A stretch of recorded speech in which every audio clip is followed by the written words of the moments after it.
తిరుమల లడ్డూలో కల్తీ జరిగింది అనే కేసును సుప్రీంకోర్టు మానిటరింగ్తో సిబిఐ భాగస్వామిగా సిట్టు విచారణ పూర్తి చేసి ఫైనల్ ఛార్జ్షీట్ వేసింది. అందులో అటువంటి జంతువులకు అలాంటివి ఏవి కలవలేదు. But up to the mark లేదు.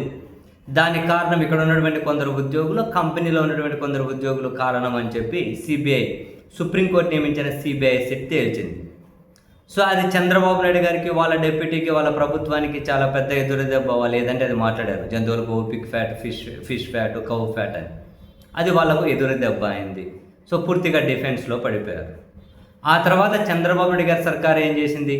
ఒక ఏకసభ్య కమిషన్, వాళ్ళకి చాలా దగ్గరగా ఉండి రిటైర్డ్ ఐఏఎస్ దినేష్ కుమార్ తోటి ఏకసభ్య కమిషన్ నియమించి 45 రోజుల్లోగా వాళ్ళ నివేదిక ఇవ్వమని చెప్పి ఆ ఏకసభ్య కమిషన్ని చంద్రబాబు నాయుడు గారి సర్కార్ మళ్ళీ ఆదేశించింది. అయితే సుప్రీంకోర్టు నియమించిన సిబిఐ సిట్ ఉండగా మళ్ళీ వీళ్ళు ఏకసభ్య కమిషన్ ఎలా చేస్తారు అనే చర్చ జరిగింది.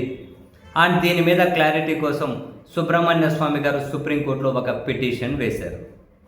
ఆ పిటిషన్ ఈరోజు విచారణకు వచ్చింది. సుప్రీంకోర్టు ప్రధాన న్యాయమూర్తి గారి ధర్మాసనం ముందు విచారణకు వచ్చింది. ఈ విచారణకు వచ్చినప్పుడు ఆంధ్రప్రదేశ్ ప్రభుత్వం తరపున సిద్ధార్థ్ లూత్రా తాను మొదలెట్టింది ఏంటి వాదనలు? The petitioner has been appeared for TTD in the past. It is just to derail the departmental proceedings complete malice అన్నారు. అంటే ఈ పిటిషనర్ సుబ్రహ్మణ్య స్వామి వేసిన పిటిషన్ డిపార్ట్మెంటల్ ఎంక్వైరీని అడ్డుకునే విధంగా ఉంది, పూర్తిగా దురుద్దేశంతో వేసినటువంటి పిటిషన్ అని చెప్పి సిద్ధార్థ్ లూత్రా అన్నప్పుడు chief justice of India supreme court ప్రధాన న్యాయమూర్తి ఏమన్నారు? His only concern was there should not be an overlapping. అప్పుడు సిద్ధార్థ్ లూత్రా ఏమన్నారు? We only want the state to examine this with reference to other temples too అన్నారు. మొదట సిద్ధార్థ్ లూత్రా దురుద్దేశంతో వేసిన పిటిషన్ అన్నప్పుడు సిజేఐ ఏమన్నారు? లేదు, ఇది ఒక సుప్రీంకోర్టు నియమించిన సిట్ ఆల్రెడీ విచారణ చేస్తూ ఉంది కదా సిబిఐ, ఆ విచారణ ఓవర్లాప్ కాకుండా చూడాలి అనే ఉద్దేశంతోనే సుబ్రహ్మణ్య స్వామి పిటిషన్ వేశారన్నప్పుడు సిద్ధార్థ్ లూత్రా ఏం చెప్పారు? అట్లా కాదు, మేము ఈ సిబిఐ ద్వారా ఏదైతే విచారణలో తేలిందో ఆ అంశాల మీద అడ్మినిస్ట్రేటివ్ డిపార్ట్మెంటల్ ఎంక్వైరీ చేసి మిగిలిన టెంపుల్స్లో కూడా మరికొన్ని రిఫార్మ్స్ కోసం అన్నట్టు ఆయన పాయింట్, మరికొన్ని రిఫార్మ్స్ కోసం మేము ఈ విచారణ చేసుకుంటున్నాము అని చెప్పారు. ఆ తర్వాత సిజేఐ కూడా క్లియర్గా ఏం చెప్పారు? The matter is currently sub judice, ఇది కోర్టు పరిధిలో ఉంది. అయితే the state government also has directed an administrative inquiry to identify the nature of lapses, the persons responsible for the lapses and the consequences of the lapses. ఇది court పరిధిలో ఉంది. అయినా కూడా రాష్ట్ర ప్రభుత్వం డిపార్ట్మెంటల్ ఎంక్వైరీ చేసుకోవచ్చు. ఎందుకు ఇలా జరిగింది, దానికి కారణం ఎవరు, ఎందుకు అలా చేయాల్సి వచ్చింది, ఇటువంటివి రిపీట్ కాకుండా ఉండాలంటే ఏం చేసుకోవాల్సి ఉంటుంది, దీని మీద డిపార్ట్మెంటల్ ఎంక్వైరీ చేసుకోవచ్చు అని చెప్పి చీఫ్ జస్టిస్ ఆఫ్ ఇండియా కూడా చెబుతూ ఏం జరిగినా కూడా న్యాయ పరిధిలోనే జరగాలి, చట్టాన్ని ఉల్లంఘించకుండా డిపార్ట్మెంటల్ ఎంక్వైరీ చేసుకోండి అని చెప్పి సుబ్రహ్మణ్య స్వామి గారు వేసిన పిటిషన్ని డిస్మిస్ చేసుకుంటూ ఆంధ్రప్రదేశ్ ప్రభుత్వం నియమించిన ఏకసభ్య కమిషన్ మీద మేము అందులో ఇంటర్ఫియర్ కాదలుచుకోలేదు అని చెప్పారు.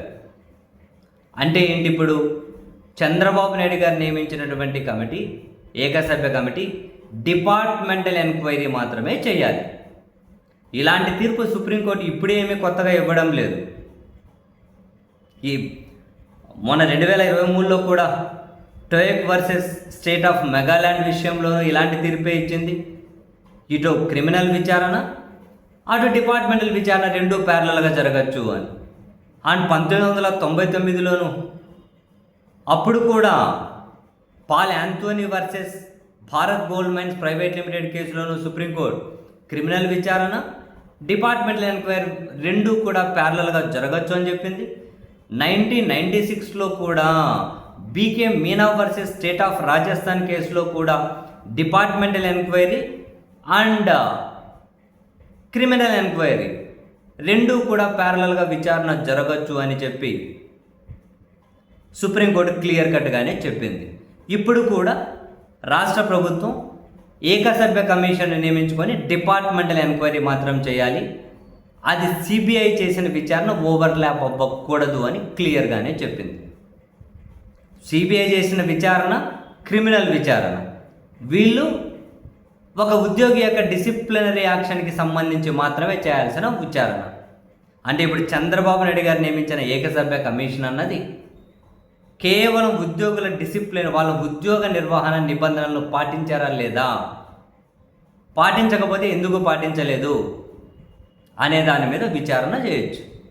వాళ్ళ మీద అవసరమైతే డిస్మిస్ చేసుకోవచ్చు ఈ నివేదిక బేస్ చేసుకొని, లేదా సస్పెండ్ చేయొచ్చు, ఉద్యోగి మీద ఎటువంటి చర్యలైనా కూడా తీసుకోవచ్చు. అంతకు మించి ఏకసభ్య కమిషన్ ఒక రాజకీయ నాయకుడికి నోటీసులు ఇచ్చుకోలేరు, ఎందుకంటే ఇది పూర్తిగా డిపార్ట్మెంటల్ ఎంక్వైరీ.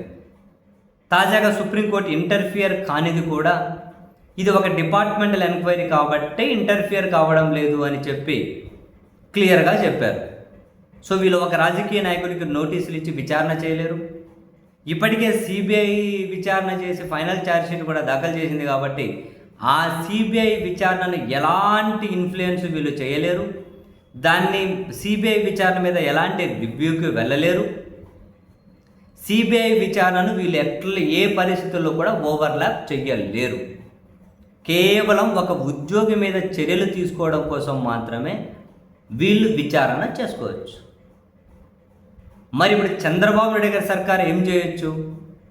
వీళ్ళకు కొన్ని అలివి మాలిన తెలివితేటలు ఉంటాయి కాబట్టి ఏకసభ్య కమిషన్ విచారణ ద్వారా వాళ్ళు ఉద్యోగులను విచారించుకుంటూ ఆ ఉద్యోగులు ఇంకెవరో రాజకీయ నాయకులు చెబితే మేము చేశాము అని చెప్పి కొన్ని లీకులు వాళ్ళ మీడియాకి ఇప్పించుకోవడం ద్వారా దుష్ప్రచారం చేసుకోవచ్చు. అటువంటి అవకాశం ఉంటే ఉంది, అంతే.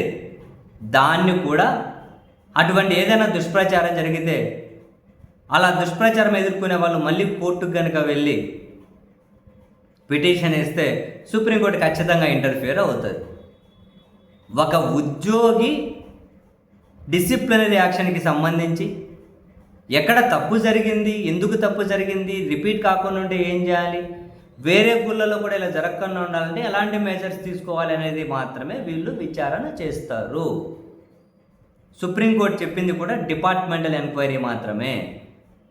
ఏ రాజకీయ నాయకుడికి వీళ్ళకు నోటీసులు ఇచ్చే హక్కు చంద్రబాబు గారు నియమించిన ఏకసభ్య కమిషన్కి ఉండదు. అలా జరిగితే సుప్రీంకోర్టు నియమించిన సిబిఐ సిట్ని ఓవర్లాప్ చేసినట్లే. ఓవర్లాప్ చేయకూడదు అని సుప్రీంకోర్టు చెప్పింది. ఇట్స్ క్లియర్, కేవలం డిపార్ట్మెంటల్ ఎంక్వైరీ. దీని ద్వారా ఇందులో పాల్గొనే అధికారులను రాష్ట్ర ప్రభుత్వం బెదిరించవచ్చు. మీరు ఎందుకు ఇలా కల్తీ చేయాల్సి వచ్చిందో మీరు ఇంకెవరైనా సీనియర్ అధికారులు, వేరే అధికారుల పేర్లు చెప్పించుకోవచ్చు, లేకపోతే రాజకీయ నాయకుల పేర్లు చెప్పించుకోవచ్చు. దుష్ప్రచారానికి పనికొస్తుంది. అంతకుమించి వీళ్ళకి ఎవరికి నోటీసులు కూడా ఇవ్వలేరు. నా రాజకీయ నాయకులు దుష్ప్రచారానికి ఉపయోగించుకోవచ్చు. మరి అలా ఉపయోగించుకుంటే మళ్ళీ సుప్రీంకోర్టు ఇంటర్ఫియర్ అవుతుంది. సో ఇప్పుడు బేసిక్గా ఇది రాజకీయ కోణంలోనే ఉంది కాబట్టి వైఎస్ఆర్ కాంగ్రెస్ పార్టీ వాళ్ళు, ముఖ్యంగా తిరుమలతో పరిచయం అంటే కనెక్షన్స్ ఉన్న వాళ్ళు చాలా జాగ్రత్తగా ఉండాల్సి ఉంటుంది. అంతే, దుష్ప్రచారం నుంచి తప్పించుకోవడం కోసం. వాళ్ళు ఏమీ అది కదా, డిపార్ట్మెంటల్ ఎంక్వైరీ మాత్రమే చేస్తామని సుప్రీంకోర్టు కూడా చెప్పారు కదా, అది మాత్రమే చేయాలని సుప్రీంకోర్టు చెప్పింది కదా. ఇప్పుడు వీళ్ళు ఎట్లా చేస్తారో నెక్స్ట్ చూద్దాం.